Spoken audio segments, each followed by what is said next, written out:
Hey guys, welcome back to another monthly makeup basket showing you everything that I have here on my vanity. I will have the organizer linked down below, but I've got some skincare and then makeup. Some of it is new, some of it's a little bit older, but it's all kind of stuff that I plan to use this month, and I like to show you guys what I am kind of interested in, and then that way you can also show me if there's anything else that you'd like to know more about. Oh, it's lighting up here.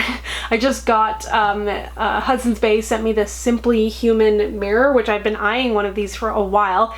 Still have my good old Costco jobby over here, but I haven't actually used it to do my makeup yet. It's very, very snazzy though, so I'm excited to give that a try. But let's go ahead and get started with the skincare up on top. So the first item I have here is from Vichy. I'm pretty excited about this because I absolutely love this serum. It is the Mineral 89 Eyes. So I have the face serum. I've gone through an entire bottle of it. It's one of Nemz's favorite products as well. It's something we can both agree on. So I'm really excited to test out the eyes version. It's nice and lightweight. It has hyaluronic acid in there, and it has a little bit of a different texture than the face serum if you're familiar with that, but I cannot recommend the facial one enough, so I'm sure the one for the eyes will be just as good. Always interested in trying any lightweight moisturizers that are out there, so Omarovica sent this to me recently. It is their balancing moisturizer. I just got this, I think, yesterday or the day before, so I haven't had the chance to try it, but I did feel the texture. It feels really nice and light. It doesn't feel like a gel cream necessarily, but like kind of a light lotiony texture, and overall I've had really, really good experiences with Omarovica. It's definitely a high-end skincare brand, but everything I've tried from them has felt really high quality,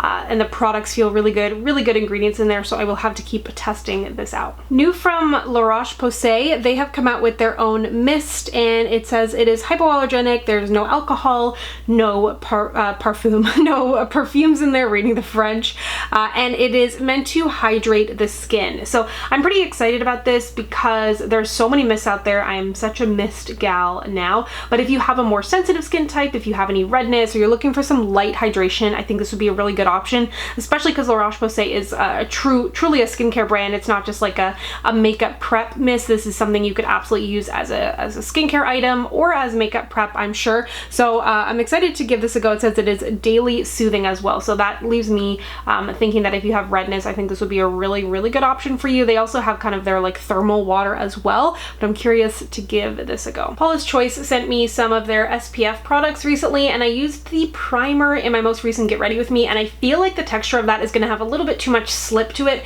for it to be kind of my preference of primer, but this is the Youth Extending Daily Hydrating Fluid, and it has an SPF of 50 in there, which is amazing, and it says it is water light. I would totally agree. It doesn't give me a white cast, so I really think this is going to be something that I'm going to be incorporating into my routine. I'm a huge fan of the Neutrogena Hydro Boost. That is my favorite facial sunscreen, and that one has a 30 and a 50, so this one is another great 50 option that's not going to be something too heavy on your skin if you're wearing makeup, or if you have an oilier skin type, or if you want to get that SPF, oh come on, you want to get that SPF protection without the feeling of an SPF, I think this is going to be a great option. I started testing out this e.l.f. line before I left for my trip, so I'm going to pick it up now that I'm back. Specifically, I'm working on a cleansers video, so I want to give this some more time before I decide how I feel about it, but it is the Super Clarify, a cleanser with clarifying niacinamide, which I'm having a lot of issues with focus today.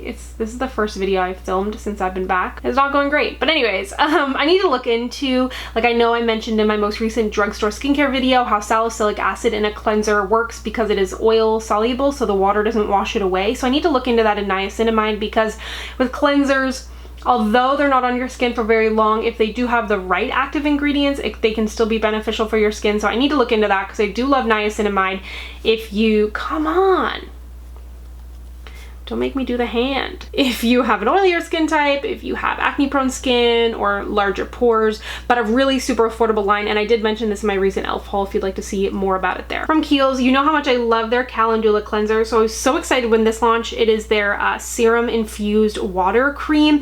Has such a soft texture. It almost feels like a primer, like not silicone-y, but just a really, really interesting texture, hydrating, and feels so good. I'm so in love with this Calendula line, and I'm loving this so far. Lastly, over here I have two mists. So from Bare Minerals, I have the Dew Mist Setting Spray. I haven't actually used this yet, but I did use this Lumi Mist in my most recent Get Ready With Me. It is the Chic and Glow Dew Mist. I love the scent of it. I know everybody's like anti-fragrance, but I really like the scent on this. It's really nice and light, and my skin does not feel irritated when it comes to scents, but it has vitamin E in there, coconut, and it's a really nice light mist. I'm not sure it's the kind of thing that's really gonna like set everything in place forever, and that's not necessarily what it's kind of claiming. It does say it's for setting the face, for refreshing, for priming and hydrating. So I feel like it is a nice mist, but again, I've only used this a couple times. So in here we have my primers and foundations. Some of these you've seen in recent videos, the first two here.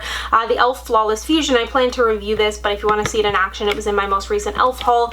The Bare Minerals Complexion Rescue, I want to test this out too. Makeup Forever, so this is their Ultra HD foundation, which is so popular, and I've never tried it. I'm a huge fan of the matte velvet skin. The color looks very light. It's 425, which is what I wear in the other foundations, but I'll have to test that out. And then another kind of cult favorite that I have not tried is the Double Wear Light. So I've reviewed the Double Wear and I've reviewed the Double Wear Nude, but never Double Wear Light. So I want to give that a go. Then when it comes to primers, this is the under eye primer that I forgot to test in my e.l.f. video, and then I still need to test out again the e.l.f. All Day Stay Primer. I'm sorry I haven't tested much of this, but I was away for about 10 days, so I only took products with me that I knew would work, so I've got lots of testing now that I'm back. This is the Marc Jacobs Undercover Blurring Coconut Face Primer, which sounds amazing. From Dr. Jart, their Priming Moisturizer, which has a really nice texture. There's also a serum they sent me with this that I'm excited to try. And then the NYX Can't Stop Won't Stop Matte Primer. I've tried this once or twice and I don't think I'm a huge fan of it. I like from NYX the Angel Veil. I like the Honeydew Drops. I like some of their other primers, but this one I don't know, so I need to test it out some more. And I was hoping I would get their Bear With Me line by the time I film this, but I haven't received that yet, so I do want to review that collection once I get my hands on it. In here we have powders and bronzers. So to set my under eyes, I have this Bobbi Brown powder. I was using this for a little while, so I wanted to break it back out again. It is their Retouching Loose powder in the yellow shade.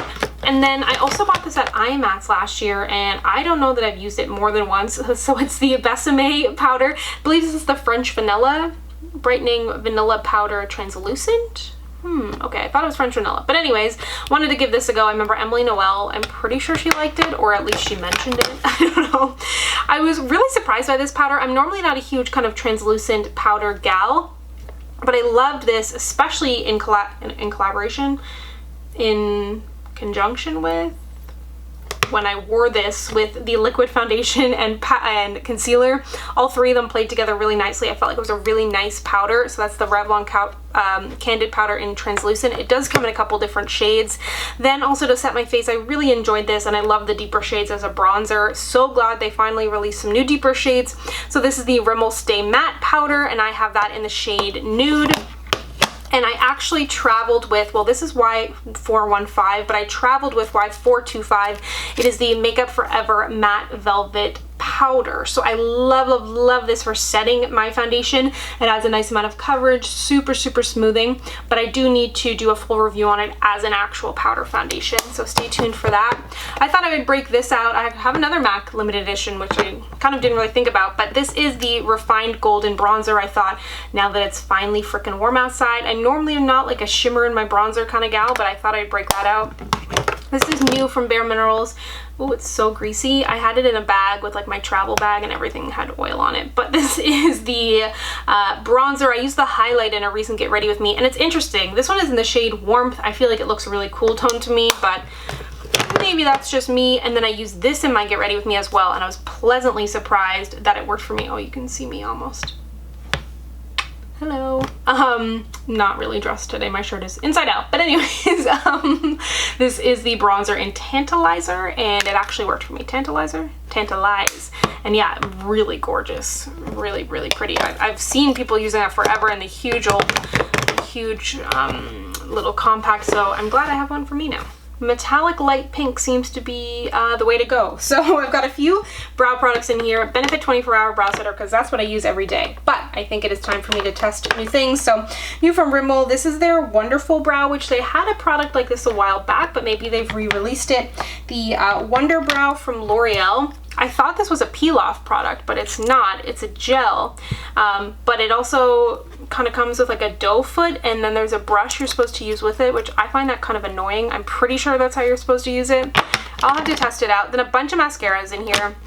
e.l.f. Keep Your Curl, use that in my Get Ready With Me. New from Clarins, I love Clarins mascaras. This is the Wonder Perfect Mascara 4D. I traveled with this. You saw this in my most recent Get Ready With Me, and I was so impressed with it. The brush is a little bit messy, but the effect on the lashes is so gorgeous. And then from Rimmel, everybody releasing light pink mascaras. This is the Wonder Luxe Volume. I haven't tried this yet, but I've had great experiences with their mascaras. And then from Benefit, their Bad Gal Bang. This is in a blue shade, which I think is fun. I did enjoy the original. And for two concealers in here, I'm pretty sure this is a better, well, I know it's definitely a better shade match for me than the one I used in my video, but I still don't know my perfect shade match.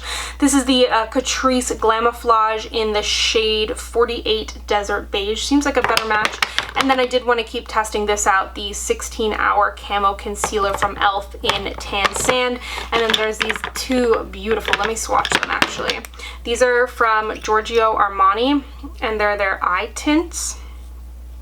Normally, this is not my kind of product, but the shades are so pretty, so I want to try and make it my kind of product. And I moisturized my hands before I did this, so I didn't have like dry old hands for you, so it's not going on that well. But I have shade 8 and 11. 8 is the more purple one, but they're very beautiful. I feel like you could almost use that on your face. Very pretty, and they are not crazy pigmented, but they are more pigmented than that because I did, like I said, load up on lotion on my hands, but very pretty. Here we have some blushes and highlights, tons of e.l.f. in here, but the e.l.f. Jelly Highlighter, I was pleasantly surprised by this in my Get Ready With Me. Then this is from Guerlain. It is one of their stick highlighters. I love their terracotta line, like their bronzers. I actually brought that with me, the terracotta bronzer, to London and Rome with me when I was there recently, so I have high hopes for this highlighter in the shade, I think it's called Gold. Yeah, it's just called Gold. Ooh, yes. Yes. So smooth. No chunks of glitter or anything in there. Very beautiful.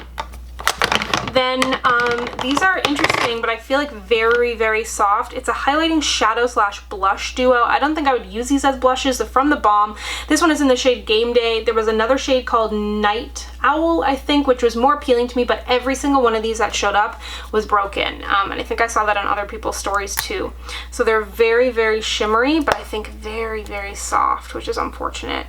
But the Balm, I don't know if you have seen it, they are now at Shoppers Drug Mart. I've seen this stand in a few different stores. I wanted to, oh, so much limited edition MAC. I was thinking of this, but I forgot I put this in here.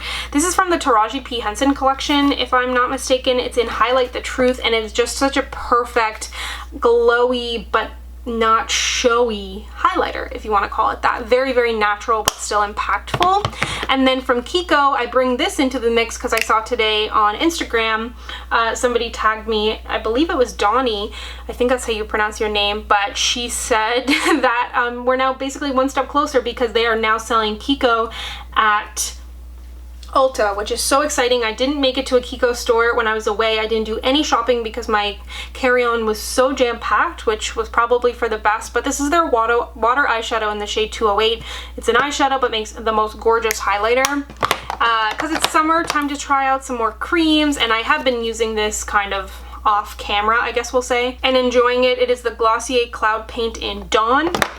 And for my blushes, still loving these Cover FX duos. This is quite a pink one in Pink Dahlia, which is a little bit of a different shade for me, but I think it's really pretty.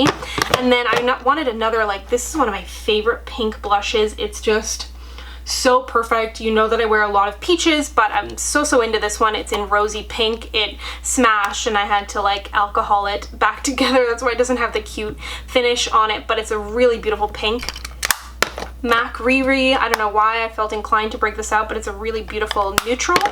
And then lastly from Charlotte Tilbury, this is a great kind of all-in-one highlight blush, kind of glowy, beautiful shade in Climax. So I am clearly feeling the pinks, orangey corals right now. The first one that I have swatched right here, much more pigmented than I had anticipated from Wet n Wild. This is from their like Amethyst collection or whatever it is. The Mega Glow Lip Gloss in Rose Quartz. Then up next from Shu Uemura, this is their like Supreme Matte or something like that. Very beautiful, almost like a stain, kind of orangey. I was wearing this in a recent video and they're so nice. I love this line of lipsticks, the Exhibitionist from CoverGirl. There's two mattes in here, or sorry, two nudes that I'm obsessed with. So this is Sultry Sienna right here, and then there's like a Toasted Toffee or something like that. Beautiful nudes if you have my skin tone. And then speaking of nudes, I did a favorite nude lip glosses video, and I love the Fuel shade from the Hi-Fi Shine lip glosses from Urban Decay. And I normally don't love colored glosses, but I really actually liked this hot pink one. And this one is in the shade Savage. Wasn't expecting to like this one from Burt's Bees. This line has, again, beautiful nudes in it, but this pink is really nice. It's called Flushed Petal right here, and I think I like it so much because it is pink, but it has a little bit of depth and a little bit of coral in there. The most underrated lipstick of all time, the HD Gel lipsticks from Revlon in the shade Tropical. I have it here. I love the red as well. Formula is just an absolute delight. A classic from MAC Morange. It's just a perfect orange. Then I have the Smashbox Always On cream liquid lipstick, and this is in the shade Out Loud, and I love this shade, but when I just went to swatch it, it feels very dried out. I feel like these dry out fast, like not necessarily fast, but definitely faster than the majority of the liquid lipsticks I have. Let me know if you have that problem. Like, it seemed fully closed. Still obsessed with these from Bobbi Brown. I know I've talked about it quite a bit. This one is one of my favorite shades in Peach and Quiet. And then I picked this up in my last ColourPop haul. It is the Lippy Pencil in the shade Obvi. BFF3 is still my absolute favorite lip liner from them, but Obvi is another really great option if you're looking for something a smidge less brown and a little more rosy. It's really beautiful, and it's the kind of lip liner that I will wear with all of these different lipsticks. So I don't match my lip liner to my lipstick. I match it to my lip color, if that makes sense. For the most part, with red, I might do red or something, or pink, like depending upon if I want to make it last even longer, but generally I go for a shade like this to kind of blend it into my lips, and I love this formula. Down here is kind of just a random assortment of things. I have these two palettes here. You would have seen this in my e.l.f. Get Ready With Me and my my e.l.f. haul and my Get Ready With Me, the Opposites Attract palette and the 18 Hit Wonders. I've been really impressed with both of those. From Marc Jacobs, this is the Tantalizer Liquid Highlighter. I think it's a little too deep for my skin as a highlight, so I think it's the kind of thing I'll mix in with moisturizer on my body. So I went to a pretty snazzy event with Chopard. They primarily do jewelry. I always remember them being one of the prizes on MasterChef Australia's Next Top Model. They would always wear these jewels, but they've launched their own fragrance line. So this is in Arabic Honey, or I'm not going to say it in French. There's no need for me to butcher it, but it's a very sexy grown-up scent in a beautiful rollerball. And then from Conair, they've released a couple new tools that are like battery powered. So they're supposed to kind of like vibrate a little bit, I guess. So this is like kind of a sponge, and then there's a brush here, and this is like their beauty sponge. So I don't know that I necessarily feel like that's necessary, but I was really surprised by the Clarisonic foundation brush. I think that actually did a really good job and was much less gimmicky than I had anticipated. So I will have to give these a chance. I'm not totally sure that it's necessary, like I said, but who knows. So there you have it. That is everything that I plan on testing out. Let me know down below what intrigued you, what you want to know more about, and I will link to everything down below and try to link to all the videos that I mentioned as well, but my description box is always so full for these videos. I can't always link everything. YouTube doesn't let me. But anyways, if you'd like to connect with me, you can find me on Instagram, Twitter, and Facebook at SamanthaJaneYT, and I'll see you guys next time. Bye!